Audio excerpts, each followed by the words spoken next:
இறைவன் கொடுத்த சோதனை. அவன் எனக்கு ஒன்றை நாடுகிறான், இதில் நான் நலவை முயற்சி செய்து முன்னேறுகிறேன், என்ன சோதனையாயினும் அவன் எனக்கு நீக்குவான் என்ற நம்பிக்கையில் ஒரு முஃமின் முன்னேறுவான். ஒரு பாவி இறைவனை குறை கூறி பின்னால் வந்து விடுவான், இறைவனை மறந்து பின்னால் சென்று விடுவான், இறைவனை ஏசி அல்லது சபித்து நீ எல்லாம் இறைவனா என்று சோதனையில் அவனை தூற்றிவிட்டு பின்னால் வந்து விடுவான். ஒரு முஃமின் அவனை அதிகம் அதிகம் நினைவு கூறுவதற்கு தயாராகுவான்.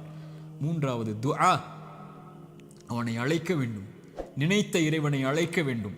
அழைப்பதுதான் சோதனைகளை நீக்கும்.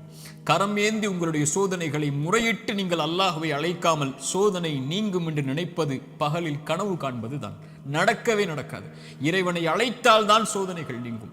நபிமார்கள் அழைத்தார்கள், நபி யூனுஸ் அழைத்தார்கள் அல்லாஹ்வை, லா இலாஹ இல்லா அன்த சுப்ஹானக் இன்னி குன்து மினல் ஸாலிமீன்.